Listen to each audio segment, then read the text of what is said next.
35, but I'm concerned that within 10 years, so by 2035, that we're going to see robots deporting people, deporting Americans to other places. And if you think it's a paradise where they will be taking them, okay, then you're going to be in for a rude awakening. I'm going to tell you on the other side, I'm going to tell you in a few minutes how long I've been thinking about 2035 and this potential outcome. So here's a story, right, about the rollout of robots, humanoid robots to Ukraine.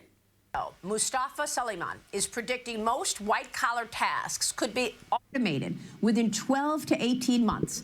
He says that the shift is already visible in software engineering, as AI has already transformed the work by driving the next generation of robotics across industry and across defense. Humanoid robots emerging as the future of warfare, the U.S. accelerating AI integration into combat operations. San Francisco-based Foundation Future Industries is developing humanoid robots built specifically for military use. The company is also scaling commercial deployment across the country in manufacturing, including in the auto sector. Joining me now is Foundation Future Industries CEO, Sanket Pathak. Sanket, great to have you this morning. Thank you so much for being here. First, let me get your reaction to what you heard from the Microsoft AI CEO, that all those jobs are turning to automation. You also have the CEO of Anthropic, Dario, who also made a similar comment. He said, and he's probably like the most safety-focused CEO in the AI industry. He says AI will eliminate 50% of entry-level white-collar jobs within 1 to 5 years. Your reaction? First, great to be with you, Maria. And I actually agree with him.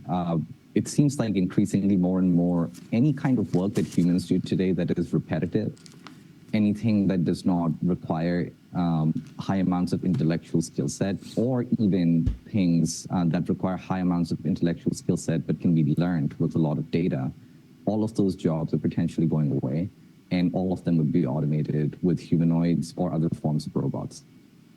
Well, this is a big statement. What are we supposed to do about that? How can people arm themselves with the right information to actually survive and potentially thrive in this new era? I mean, this is, Maria, I think this is as close to the singularity as we can be. Like, I personally struggle with this question a whole lot as well. I don't think there's a way to stop all of the AI development unless everybody decides to stop at the same time. China would not decide to stop. The US, for that reason, would not decide to stop. So this is an inevitable shift in how our economy is going to work and how humanity is going to work. And all right, so let's go forward a little bit. But education. This is very alarming. They've been planning this for a long time to send robots out in the battlefield. Obviously, on a smaller scale, they already have in Iraq and Afghanistan. I've been concerned about this stuff and have been creating content for anybody new for over 20 years. This is a new YouTube channel. Okay, and people are becoming robots. People are against the truth. They're against the truth and at war with the truth that we have become machines. Okay, it has infected our lives and our relationships. So this is the next level, the progression of evil that is taking place in our society. And they're already using artificial intelligence to kill people in Palestine while creating a digital police state here in America and beyond, where there is perceived criticism of their genocide, but we're not supposed to call it that, right? So there's going to be more authoritarian measures here in the United States. It's unfortunate that people are blindly supporting ICE because they're not thinking about the future of deportations and basically technology being used to control people, all kinds of people. Fortunately, today, with the way things are, people support certain technologies being used to murder, kill, track, trace, profile, but they wouldn't want it done to them. So I'm telling you, I'm a spiritual person. There's a lot of spiritual concepts that I bring to my platform. So, when I live in a lifetime before these things are rolled out, and I see things go in a certain direction and evil people coming to power, it's obvious that things are going to progress to this type of a stage to where we're dealing with non-human controllers or guards, prison guards, things of that nature, assassins. And then, of course, we see the training taking place for fighting, martial arts. That's not accidental.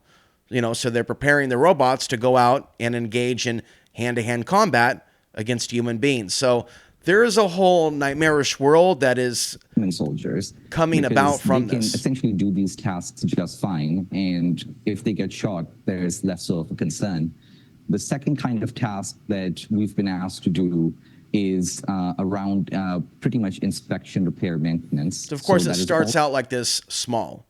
Yeah, they're not doing anything. They're not fighting anybody. They're just there helping out, going where the humans can't, to prevent an unnecessary death toll. Sounds great on paper until you get to where it is going. And where it is going, unfortunately for us, the human species, is femicide. Okay? It is literally like the end of freedom. People's daughters being taken in the new America that's going to be built. You should pay attention to what Nick Fuentes is saying. You should know his connection to Donald Trump. You should know who Donald Trump is. And you should know that there is blind worship of Donald Trump, and that people that don't agree with what is taking place, they're seen as a leftist or a snowflake, even if they're an old school conspiracy theorist who never sold out. And that's what I am. Okay, so there's a lot of things that I talk about that others don't.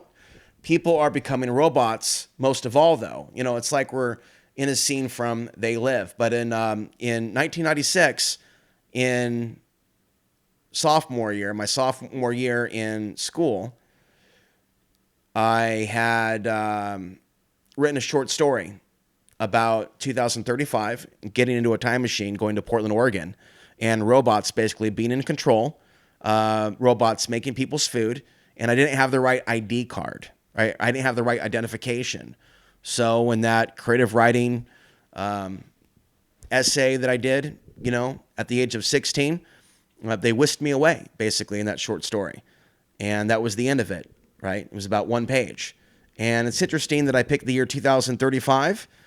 Even though we can see robotics come out earlier than that, it seems to be